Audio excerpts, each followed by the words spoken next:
This week on Coach2Scale, I'm sitting down with a friend and former colleague, Lane Monson. Lane has built a career that's as bold as it is impressive. He's delivered over 1 billion in B2B revenue. Yeah, billion with a B. And that's just the tip of the iceberg. Lane's all about the 3 C's: curiosity, compassion, and capacity, traits that define his coaching and leadership style. He'll challenge you to celebrate the small wins, tackle resistance by asking why, and embrace the hard truths. Because as he says, candor is kind. Buckle up. This episode was packed with insights that'll move you from where you are to where you're meant to be. Let's dive in. Oh, yeah. I'd love to hear your take on what attributes make up a great coach. Drop them in the comments on LinkedIn. Let's keep the conversation going. Subscribe to our YouTube channel to join the Coach2Scale community, and let's level up our leadership game together. Let's go. Welcome to Coach2Scale, how modern leaders build coaching cultures.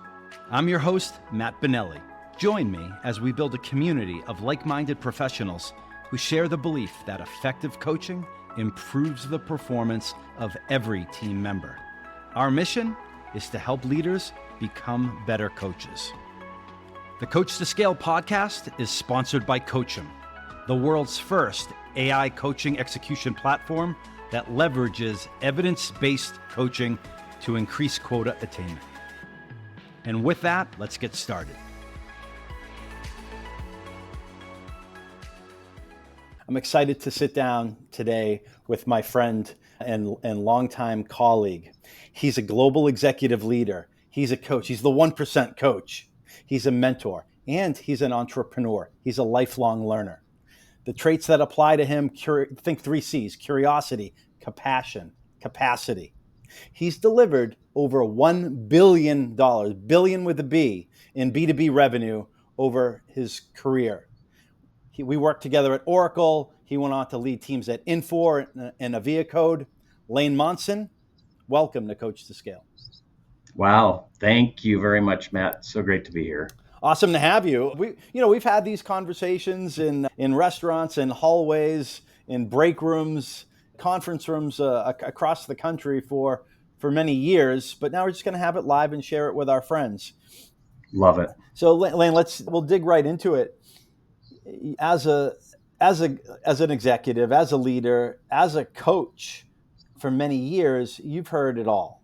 What's a myth in this business that you've heard time and time again that you believe is misguided and maybe even complete BS? What is a myth? Wow, what a great question, Matt. I think back to my own career, and the example that comes to my mind is that most salespeople I know and sales leaders believe that they really understand the art of connection and how to connect deeply with people. Tell me more. And well, so here's what I've learned: that most good salespeople are at least able to have a conversation with others, and yet they don't ask enough high value questions. They don't listen enough and listen deeply enough. And they're too quick to offer solutions or advice. And often they love to talk. And so if they will ask higher value questions and listen more and stay in that other person's world, the resistance walls will come down, levels of trust will go up, and they will connect at a much deeper level. There are really 5 levels of connection, and most really good salespeople are a high level 3 getting into 4, maybe glimpsing level 5 from time to time. It really resonates because I got into this business by accident. People around me said, "Oh, you have the gift to gab. You talk a lot. You should go into sales. You like people. Yeah. You like people. You're fun to be around. Yeah, exactly. Yeah. You want to be the life of the party. All this stuff. Yeah, you should go into sales." And that's what I thought it was all about. And obviously, many years later, you realize that's a good way to get into sales, but it's also a quick way to get out of sales if you don't work on your game. And I also saw I know we've talked about the importance of high value questions. That could be very cliche, but let me give you an example, Lane. we talked about high value questions a couple of weeks ago, and I was planning my stepfather's funeral recently. And right after our conversation, I was talking to the chaplain, the Navy chaplain. And it was like, he didn't know me and he didn't even know my stepfather. So it was like, this session was like, how do you get to know him? So you could deliver, so For he could sure. deliver something that was personalized. And I applaud him for taking the time. And it was a little bit rote. He's like, well, what's his name and who are his relatives and where does he live and how long was he in the Navy and what did he do in the Navy, and he was in Vietnam and blah blah blah. Wow. And he went, Yeah. so, and then he asked this one question, and it totally changed the conversation. And when I say change the conversation, the saying, people buy emotionally and they justify it logically, right? So he hit me with a high value question. He said, if your mother, he said, if your mother, Matt, was alive today, what would she say? And by the way, my mother died 28 years ago. Mm. And so I immediately, like my wife and I were sitting there on Zoom, tears came to our eyes, and I used that to deliver the entire eulogy that I Mm. was asked to deliver. And it's that one question that changed the tone. Like, I just wanted to hug this guy through the phone. And so that chaplain had the art of communication and the art of connection, maybe a better way to say that. So thanks for Yeah. How sharing did that, man. you how did you feel about him and in your relationship with him in that moment when he, I mean, I hear and I feel the tears, just one of those moments where it just unlocked and unleashed at a time when you were already experiencing sadness for your loss. But how did you feel about him? So it totally changed my view. And part of the reason why is, Lane, candidly, my stepfather wasn't known as a religious man. Yeah. He just wasn't. And Yep. so the chaplain was kind of almost like going through the motions. Hey, you have to have a religious person Yep. in the Got to have a, ceremony. Or you that part of it, right? It's a funeral. Yeah, Yeah. or you're a heathen, right? We're not heathens. He's not a heathen. He just wasn't Yeah. overly religious and didn't go to church every Sunday. So Right. I was just kind of felt like I was going through the motions on this part of it. And really the time that I was spending on this was the honor guard and making sure that, the flag was going to be posted. They were going to do taps with the bugler. Someone live was going to sing the national anthem, and we weren't going to use a phone and put it up to the microphone. That's where I was spending my time, because that's the stuff that he cared about. But when that Yep. chaplain asked that one question, everything totally changed. And that I just, again, that person was the most important person in the ceremony after that. Amazing. Yeah. So yeah, just asking that Yeah. high value question connected the two of you, and you immediately trusted him and knew he was going to take it where he needed to. Yeah. And speaking of high value questions, you asked a couple of really good ones right there. And I was feeling like I was being interviewed and I was waiting for you to ask the next question. But I realized I Mm. have to ask the next question. So So that's how it's supposed to go. When what do they say? He who asked the best questions, or she who asked the best questions, really is in charge of the direction of the conversation. absolutely, 100%. And so when you think about what we're talking about here in myths and myth busting, and kind of how you approach leading and coaching people over your career, is there a framework that you use to guide you when working with folks? In terms of connection, No, or just leadership, and just in general. Like, what are some of the key principles to mm, being that 1% coach? yeah, another great question. And you and I talked a little bit about that last week, and in just discussing and preparing a little bit for today. And really, what continues to come back to me is a presentation that I did for a bunch of entrepreneurs, actually about a year and a half ago. And I was helping to sponsor the event, got to know the event leaders really, really well. Younger couples, super energetic, and they said, "Hey, we want you to come speak on stage and talk a little bit about what you do and your business, and we know you're known as the 1% coach, and so how about can you give us the keys to 1% success? And I'm going, wow, that sounds like a really great topic. Yeah, let me go back and come back with a framework. And they said, and oh, by the way, you have 7 minutes. And I'm thinking, okay, the keys to 1% success in 7 minutes or less. How's that going to go? But it really helped me to create this framework, Matt. And if you want to go into any detail in these areas, let me know. But I've altered it slightly, and I'm thinking now about the 7 keys to 1% success for sales leaders. Okay, so why don't you, if you want to just rattle those off, and then let's dig into a couple of them. How about that? Okay, that sounds great. So number 1 is just great leaders are great coaches. Number 2 and number 3, I put those as equals.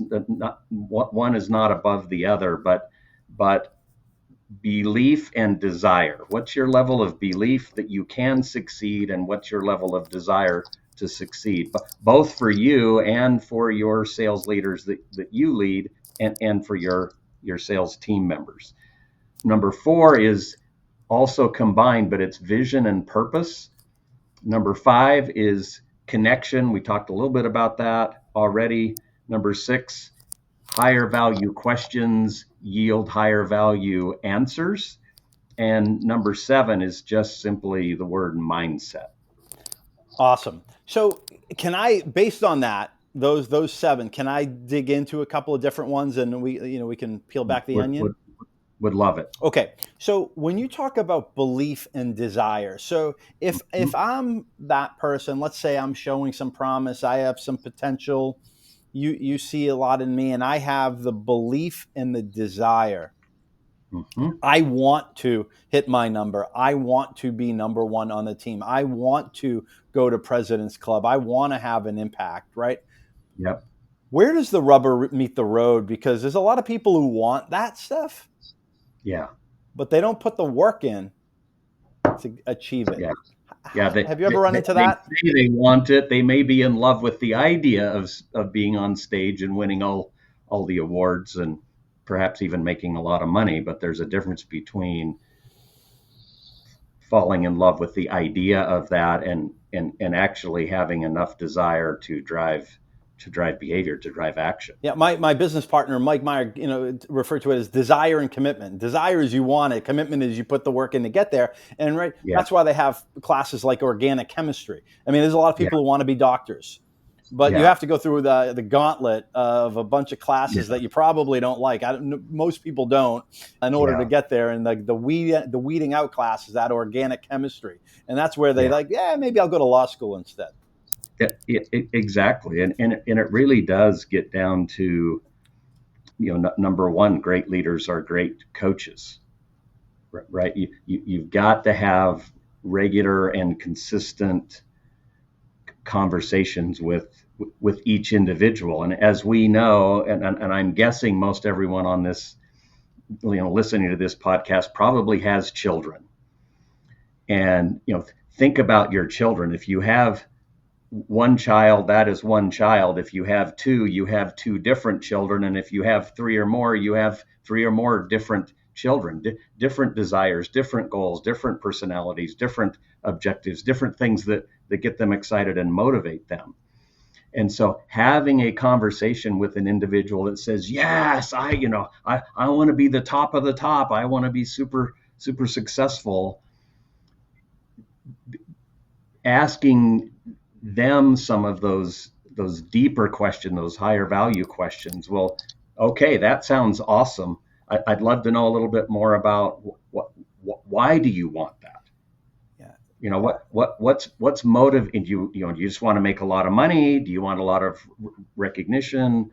What is it behind that statement that I really want to be or desire to be the best of the best? And then to ask them questions about, have you thought about what it will take to be the best. I'd love to hear your thoughts about what it will take to be the best of the best and succeed here, and listen to what they believe it will take, and then you can help shape in their minds what it will really take, and see if they're willing to follow you or your other leaders in your guidance. Lane, what I hear you saying there is that you're talking about getting to the why. And Mm-hmm. I would say, does that tie back to your number 4 of the 7, which I believe is purpose, Yes, and getting to the purpose? Because when stuff gets hard, that's when people quit. And if your purpose isn't strong enough, you might not go on. Can you talk a little bit about the importance of purpose? absolutely. So just taking a step back into, the great leaders or great coaches. So having these regular and consistent conversations, and beginning to learn and understand the psychology of winning and the neuroscience of winning, that your job now as a sales leader is to help your sales reps learn and to do what you did as a successful sales rep. If you had success, you had the desire, you had the belief, you probably developed more belief along the way as you had small wins along the way. Help your salespeople and your sales leaders to create and experience and celebrate the small wins. That will help to develop confidence and belief. But your skill set now is, takes everything you learned as a sales rep, and now you're in a different position where your role is to help them be successful as a sales rep. You're no longer the sales rep out there calling on customers and clients and closing the deals. And if you are the leader of leaders, your job is to now help your leaders distinguish between being a great sales rep and a sales leader. And so now you get into the vision and the purpose. And to me, there's 2 parts to this. Your vision is where you're going. Where are we going? What are our goals, our objectives, and what does the picture look like, and how is it going to feel when we get there? And the purpose is, why are we going there in the first place? Where am I going, and why am I going there? And as you establish that vision and understand your purpose, you can then help those in your organization either align with that or not. And if they're aligned with it, you're probably going to be in really good shape. And if they're not aligned with it, then you need to have those hard conversations about, can we get an alignment? And if not, then you may want to help them find another team, another company, other products. The second part of that is, what are we creating here, and why are we creating this in the first place? So what's our culture? Who gets to be on our team? You remember at Oracle, and it was like, I want to be here because these are really smart people, and they're very driven, and they're very success oriented, and I can learn a lot from them, and I can make a lot of money, and I'm highly respected because I'm successful in this successful company. And so clarity on your vision and your purpose helps get you there, and that's between you and your boss, and between you and those on your team. Is that helpful? It's super helpful.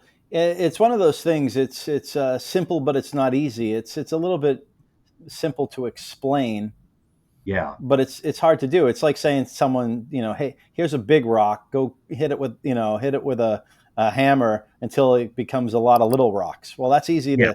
those are easy instructions to give, but it's really hard to go out and actually do. Yeah. Do you have a perspective on why it's so difficult for many leaders, many managers to help their salespeople uncover what their purpose is? Yeah. Absolutely. Often it's because they haven't put in the work to even understand what is their purpose.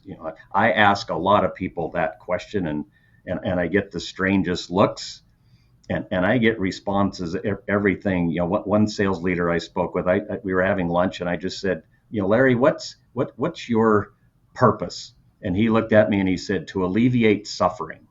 And I thought, whoa, there's a man who knows his purpose. And then we had an amazing conversation about what does that really mean. And we know there's a lot of suffering that can go on in sales teams. It's a lot of work. It's an emotional roller coaster. We have everything going on, around us outside of our career, and then our jobs are really, really challenging. And there are many rewards that come from doing it well.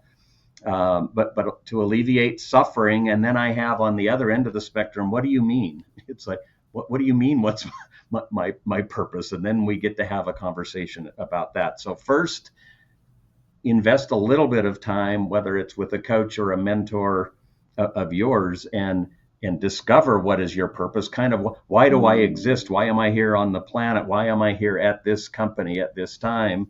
And then from there, get clear on what am I really trying to create, or where are we going? And if you can see it clearly in your mind, you can refer back to that from time to time when it feels like all hell is broken loose. And and we've talked about the importance of accountability. And so I want to frame this. What I've seen and what I've heard a lot from other leaders like yourself is that let's say we'll put a new frontline manager into the role, and he or she's chomping at the bit. They're ready to go. They want to be successful. They have the desire and commitment. They do a really good job of putting everything on their shoulders and taking personal responsibility. So when something goes wrong, they say, that's on me. That's my fault, right? That's a good thing. However, they struggle mightily when it comes to holding their team members, their people, accountable. Therefore, they fall into the ground with the weight of the entire team on their shoulders, for which they're taking personal responsibility, but it's adding a lot of stress to their and probably everyone else's life because they can't hold their people accountable. Yep. Why does that happen?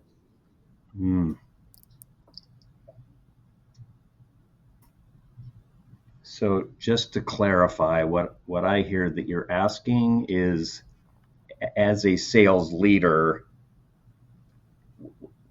what can I do, or why is it important that I hold my team members accountable, and how do I do a better job of doing that? Or is it more along the lines of what prevents sales leaders from holding their salespeople accountable? Well, yeah, I think the question, we could ask it two ways, or you could do a little bit of both. But the question is, I guess the main question is, why do many sales leaders, the overwhelming majority, cite accountability as a struggle? They have a hard time holding their people accountable. Yeah, no, that's really, really good. So there are multiple pieces here. Yeah.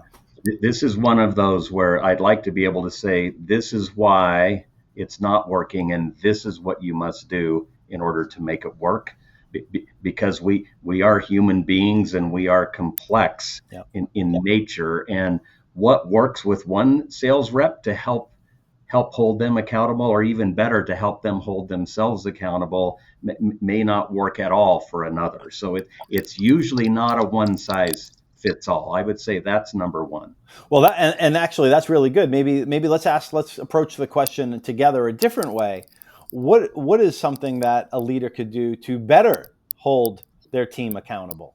Right? Like let's focus on the solution. Everybody knows that there's a problem, and there's a lot of different reasons for the problem. Totally. But because people here, Lane, right? We're looking for ideas, right? We're looking to make our lives a little bit less stressful, be more effective at what we do. What can that manager sitting in that seat today, what can he or she do to, what's one thing to hold their team more accountable? For the leader, there's a mindset shift. I know I mentioned, number 7 in terms of the 7 keys to, 1% sales leadership success. And when I think of mindset, I think of how we think. What are our patterns of thinking that we've gotten into? And Are they more supportive or are they more limiting? And sometimes we have some very supportive patterns of thinking, and we also have those that are limiting. So it's not all or nothing. And then the second part is just how accurate are our beliefs and opinions. And I find that a lot of sales leaders, when they were a sales rep, everybody loved them.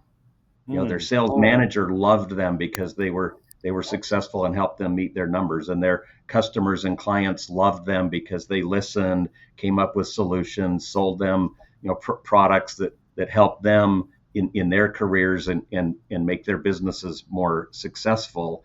And now you get into the sales leadership role, and it's not necessarily the case. Everybody wants more, and everybody wants different things, and the skill set that made you successful as a rep may or may not translate directly to sales leadership. And so one of the biggest challenges I have found with sales leaders who were successful sales reps is they're not willing to engage in what could be a confrontational or really difficult conversation, to question their sales reps and even question their sales leaders, and to be just really candid. And so a concept I was taught by one of my coaches and mentors is a concept of carefrontation, and that candor is really the kindest, the kindest, candor is kind. And so if you want to be respected, and if you want to have a great relationship and connection with your salespeople and those you lead and your sales managers, as well as with your boss, it's actually counterintuitive, but have those difficult conversations, and the more of them you have, don't get mad, don't get angry, don't point fingers, don't believe that you need to be right, but be willing to step into those uncomfortable conversations, and it will change your life and it will change their lives from an accountability perspective.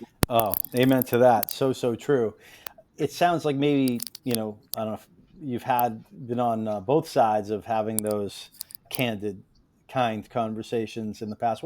Lane, if we could go back to the list of 7 traits that really make great leaders, what I'm interested in is, what does it look like on the ground, like when someone models those behaviors? Like, for example, you talked about connection early on. Mm-hmm. What is it? What does good look like when it comes to connection? I love that. Love that question. And I was thinking actually a little bit further about mindset, and what is it in sales reps and even sales leaders that creates.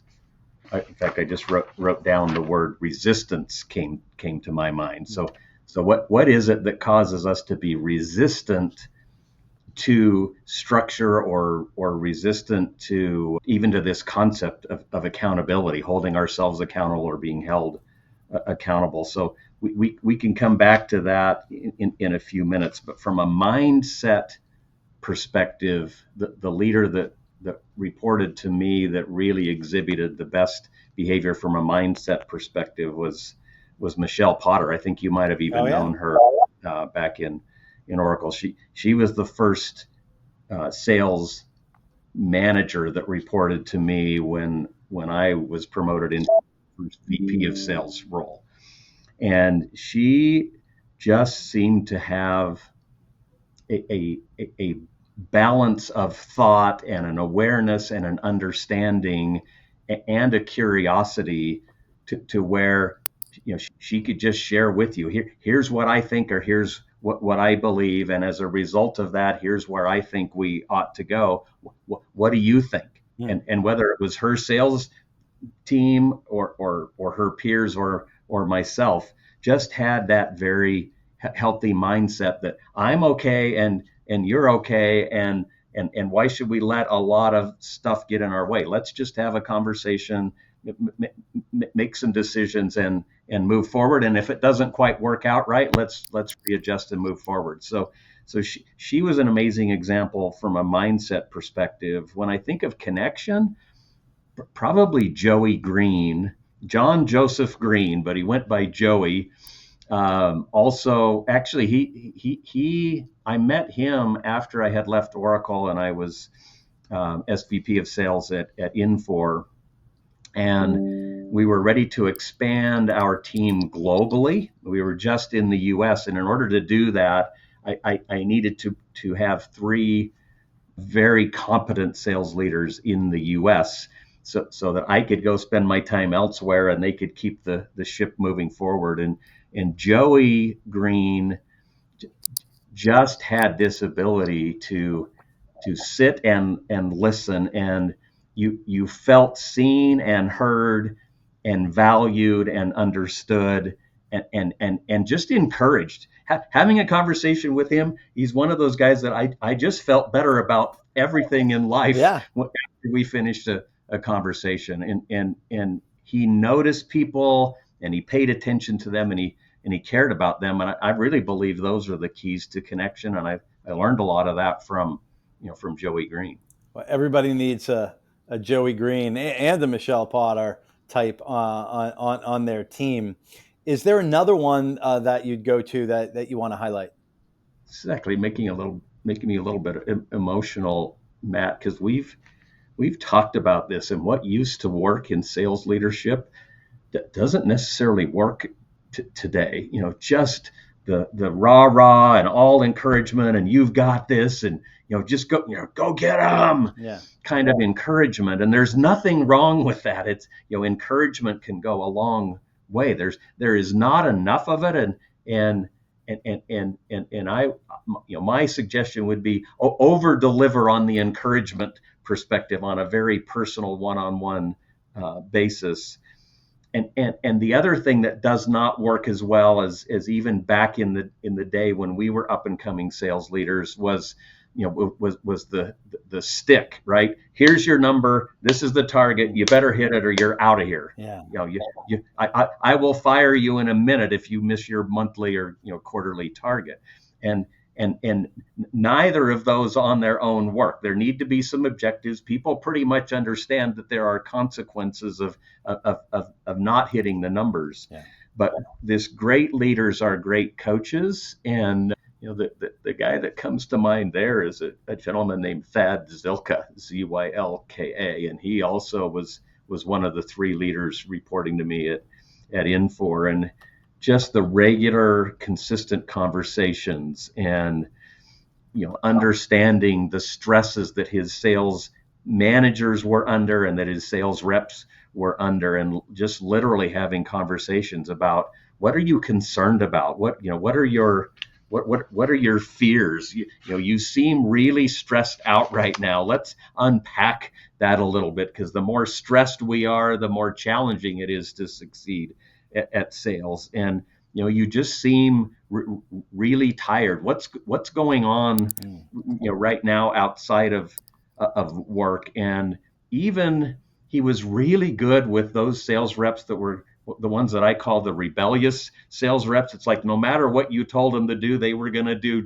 You're not going to tell me what to do or how to do it. I'm going to do it my own way. And just even understanding that normally comes from trauma somewhere in your life where you felt controlled and you decided, I'm never going to let someone control me again. And he was just masterful at being a great coach. He understood that to be a great leader, you must be a great coach.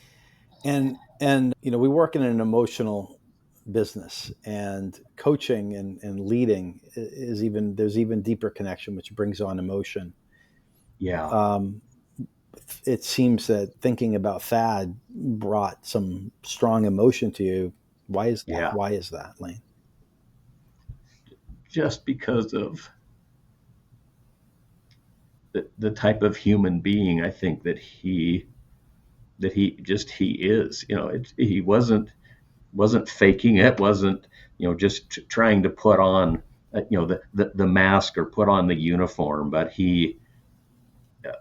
I would say of all sales leaders that have ever reported to me, he's the one that literally cared the most about the individual and about his his team, and it showed in their results. They made their numbers, they exceeded their numbers, and he understood the business. He wasn't just I'm a relationship guy and people really like me. It was not that at all. It was, I understand business and the mechanics, and I can teach you everything you need to know to succeed as a salesperson. And yet the main reason I believe most of his people were successful salespeople is because they knew that he cared, and they felt understood by him, and that encouraged them, and it just unlocked this reserve of focus and effort and energy. I mean, people would run through brick walls for this guy because they knew how much he cared about them. People don't care what you know until they know that you care. Yeah. Wow. That's special. I don't know Thad, but you kind of, the way you talk about him makes me certainly want to know him. So kudos to him, and I'm glad he had that type of impact on you and on the teams that he led. So Lane, let's shift gears a little bit. What are you doing now that you're really excited about? A lot. I know you got a lot of things going on. Yeah, where to begin, right? Just kind of for the audience, like what are you working on? What are you thinking about? That just gets you jazzed I'm really in the morning. feeling impressed. We didn't even talk about this last week, but I'm just feeling impressed to share that when one door closes, another door, an even greater door can open. I've been in roles where things didn't work out well, and either I chose to leave or someone made that choice for me. I've been in roles where things went massively well, and even going massively well, sometimes things change. A new CEO comes in, a new chief revenue officer comes in, new investors come in, and you can be knocking it out of the park, and through a restructuring of some kind, you can be sitting there with your severance package, or even just a note or a letter or a conversation that says, hey, thank you for your service, but today's your last day. And that was one of those experiences I had almost 7 years ago on May 30th. And I was actually CEO then. I'd gone from sales executive to chief operating officer to eventually CEO. And the investors that we brought in had a different plan in mind, and in a board meeting, just in a nutshell, here's your severance agreement, here's your resignation letter, thank you for your contributions. We know that you've grown the business 45% per year over the last 5 years, but we're making some big changes here, and we're bringing in someone else, and today's your last day. And on that day, it was the strangest thing, but I just had the calmest feeling. It was not where I thought I was going, but just this feeling that everything is going to be okay, you're going to be okay, and almost this sense of that there must be something more important out there for me. And had that not happened, we wouldn't probably be having this conversation, and I would not be in the executive performance ranks, working with CEOs and chief revenue officers and COOs and business owners of amazing businesses and sales leaders. And yet, because of that shift, I met a couple of people, went through some coaching certifications that I planned on using in my next chapter of my career, and it ended up becoming the next chapter of my career. And so executive performance coaching, I do a lot of personal strategy work. I work with a lot of people that have had a lot of success, and they're kind of stuck right now, or maybe they've moved backward a little bit. And you know me well enough that I always love to have my fingers in business and investments.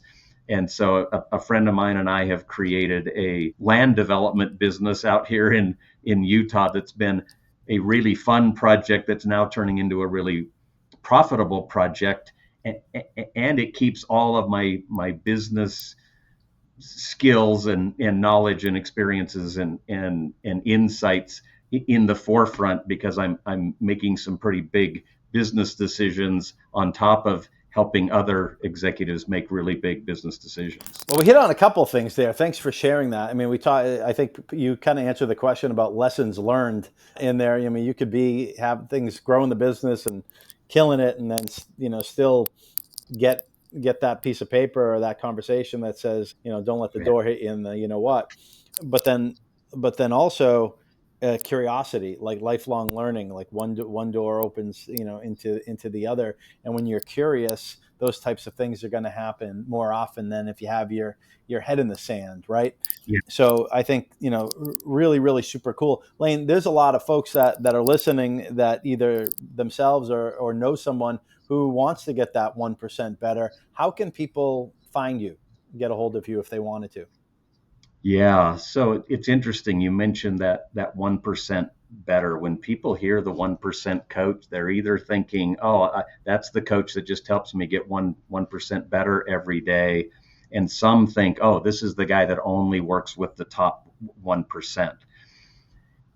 In terms of performers and achievers. And so it's interesting because even the top 1%, once they get to that point, 1% better every day for them ends up being quite a bit.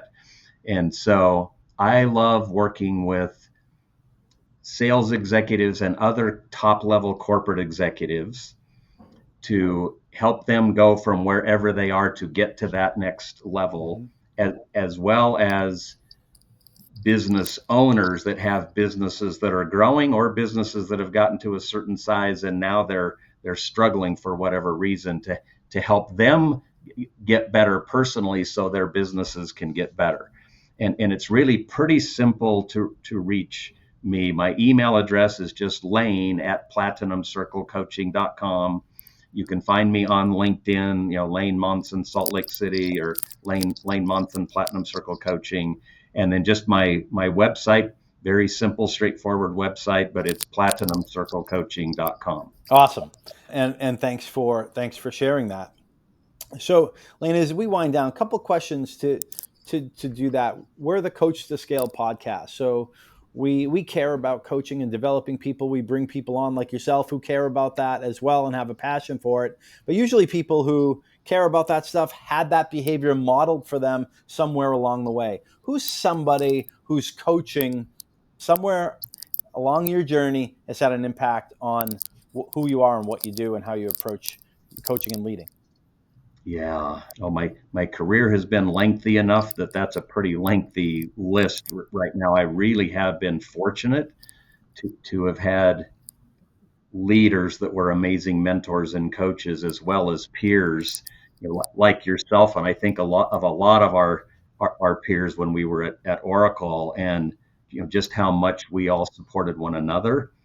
But really, the three that come to mind for me are my first manager when I had my first professional sales role. I was a brand new sales rep out of college at IBM, and Bob Stobie was just an amazing coach leader. I mean, literally just reached out his hand and said, "Come follow me, and you'll be fine," and was there to answer all of my really stupid, freshman questions that I had to ask him, and was extremely patient. My second one is one that you and I both know and had a lot of experience working with, Hillary Koplow-McAdams. Oh, yeah. Our senior vice president at Oracle. I don't know that I've ever met a stronger coach leader than Hillary. The level of questions she asked, unparalleled. I really believe that's where I started to learn how to ask high value questions, because not only would she ask the question, but she would pause and then say, "Wait a minute, I think there might even be a higher value question than that. Give me just a second." And then she would come back and it would just blow your socks off, because you're just going, how did she even know to ask that question. So I think intuition was there, as well as just a lot of practice. And finally, Ken Walters, who was my leader when I stepped into my first global sales executive role. And I still remember the first trip that we took over to Europe, and then the first one we took to Asia. And he literally flew with me. We stayed at the same hotel. We ate together. We interviewed candidates together. We went location to location to location, and he just showed me the way every step of the way, and introduced me to who I needed to know to help us build and grow and succeed with our global teams. So those are the three that really stand out. All right. Well, kudos to Hillary, Bob, and Ken for getting shout outs there. I certainly know Hillary, and she had a tremendous impact on me, and really was there for my first sales leadership jobs as well. So Lane, when you think about the word coach, right, and you think about whether it's sports, whether it's business, whether it's not a fictional character, who's one of your favorite coaches that comes to mind, like a name that a lot of people would know, right? We're not talking about like the people that you work for. We're talking about like, kind of look at that, macro level, like almost celebrity, like well-known name landscape. Who's a coach that you admire, and what about that coach do you admire? That's a great question as well, Matt. The first thought that comes to my mind is, as you were talking about, a coach that I admire, is the word coach actually comes from the pre-automobiles that we know today, but to get you from one place to another, usually they were horse drawn, and you would sit in the coach, and they would transport you from one place to another. And when I think of coaches, I think of individuals that are able to work with us and help us move from one place, transport us from one place to another. But the leader that's coming to my mind is Ronald Reagan. He's one that I significantly admire. And if you think about coaching, he really had that ability to connect, authentically and genuinely with people, regardless of their political leanings. They felt understood by him, and it wasn't all about I'm right and you're wrong, and my ideologies are correct and yours are incorrect. It's like, here's where I think we want to go. I think you do as well. How can we get there together? And whether that was Gorbachev and the Soviet Union, or members of the House and Senate, or his cabinet members, or those of us who are citizens, he just had that ability to understand people, to connect with us emotionally, and to help transport us from where we were to where he thought we should be. So that's the name that comes to me. Well, wow. I mean, look, if I remember correctly, he was the great communicator. Wasn't that one of his nicknames? I think that was like a name ascribed to him. But then also, I was young, but we were in a much different place in 1988 than we were in 1980 when he started. Yeah. So he took us from one place to the other, a better place. And I love what you said, regardless of your political leaning. And we need more of that these days. All need we need more of that for sure. We are. Yeah. So great. Thanks for sharing that. Lane, as we close out, what's a question, if any, that that I should have asked you, but I didn't? Man, you've been super thorough, Matt. And I would say the one question that you haven't asked specifically is about this, and it has to do with accountability, but it really has to do with what causes us as human beings to resist something that we know and we still don't do it, or know that we should do but we don't do it, or know that we shouldn't but we do it anyway, that gets in our way. Mm-hmm. And that certainly fits as sales leaders. We have our own team members and our peers, and even those further up the chain, and I'm just finding that it's once again a combination of things. Sometimes it's literally the level of stress that they're experiencing in their lives, or worry. Sometimes it's fear. What if I do? What if I don't? What if this happens? Then what's going to happen? Sometimes it is those traumas that we experience throughout our lives, and sometimes it is fatigue. Right now, there are a lot of people that are just worn out, and they don't have a lot of hope, and sometimes a lot of direction, and there are a lot of outside factors that are causing that, and they just don't even feel like when they come up for air that they can get air before the next wave you know, comes over them, washes over them.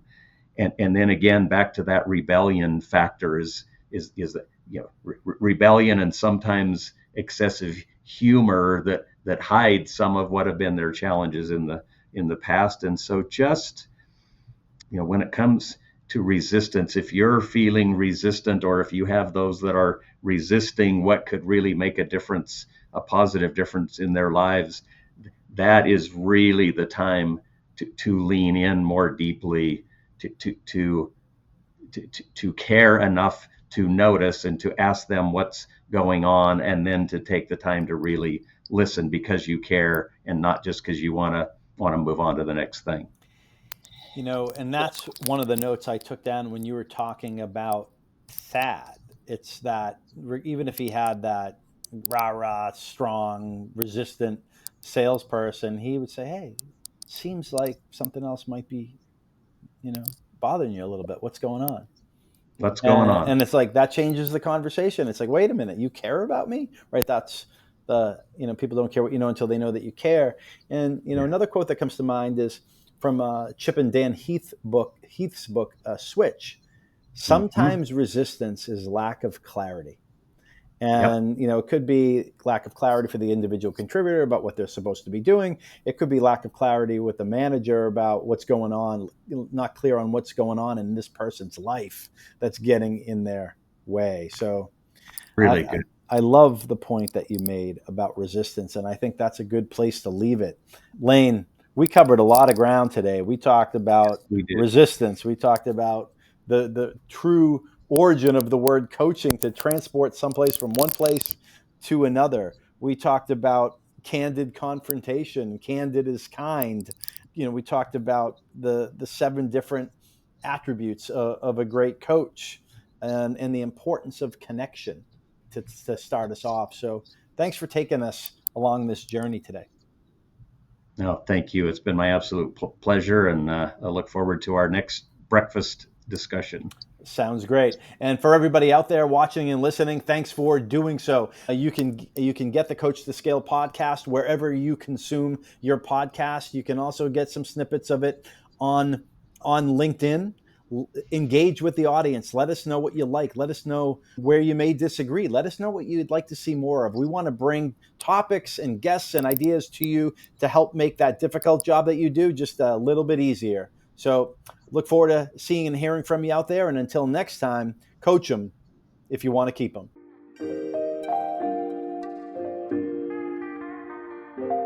We hope you've enjoyed this episode of Coach2Scale, How Modern Leaders Build Coaching Cultures. For show notes and other episodes, visit us at coachem.io. That's COACHEM.io. And follow us on Twitter at CoachemNow. See you all next week. Thanks for joining. And remember, coach them if you want to keep them.